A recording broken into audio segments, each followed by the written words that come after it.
Welcome to Arclight's Tech Tip Tuesday, brought to you today by yours truly, Vin. Today, I'm going to share with you some valuable information to help keep your system clean from those pesky spam emails.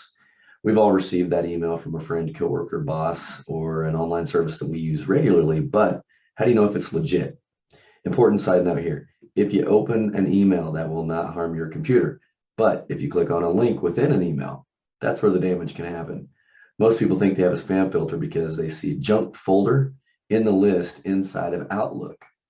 So let's open up Outlook here real quick. And we'll just take a look at this junk folder. So here's my junk folder. I don't have any junk in it now because technically junk and spam are not always the same thing. That's why we recommend a third-party cloud-based spam filter like Proofpoint. So Proofpoint will show us some good metrics and information about, this is our last 30 days, information of spam that came in, fraud, malware, what was clean. We had 44% that was clean. We can highlight any part of these graphs to show the threat traffic, spam breakdowns, fraud, malware by domains. So then you can go over here to our log search. And in this log search, it will, if it thinks that an email is spam based on the identifiers that are in the settings of the software, it will put an email into a quarantine report. We're just going to do a quick quarantine report and let's see what we get. All right, so we've got several emails that have come through that have been identified as spam by our spam filter. Threat level, threat type, classification, size, status, quarantine, and then we have actions. So what actions can do for us is if I look at this email and I think, oh, this might be legitimate, or maybe I was expecting this email. I can go over here to the little I under actions. I can actually look at the email.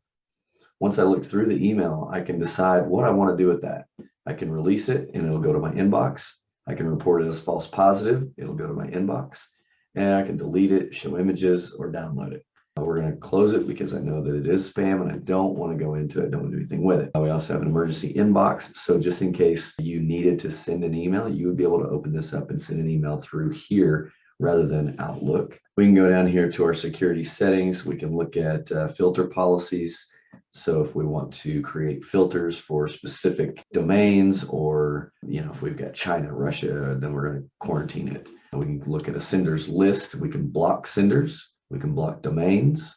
We can add senders to the safe list. So if we know that something is going to come through and we always want it to be in our inbox and not get caught up in the quarantine report, we can set those things here. We get spam settings that will, with this trigger level, that's going to be our sensitivity to suspicious emails. Lower the number, the more sensitive that we're making it. So that's up to the organization or the individual. And then we can set those to go out. Those reports will go out either 4, 6, 8, 12, or 24-hour periods. You can do tagging, you can do disclaimers. So there's a lot of different features that you've got in a spam filter. So on the spam filter, there are many of those out there. Out of the box, Microsoft, like I said, is not really one of them. When you install Outlook, there is the junk folder, but it's not sufficient protection for your environment, especially if you own a business. Spam filters can give you that multi-layered threat protection, quarantine categories for control, and giving you visibility, revealing detailed information about the mail flow and the trends, just like we see here. And that concludes today's tech tip. Thank you for tuning in.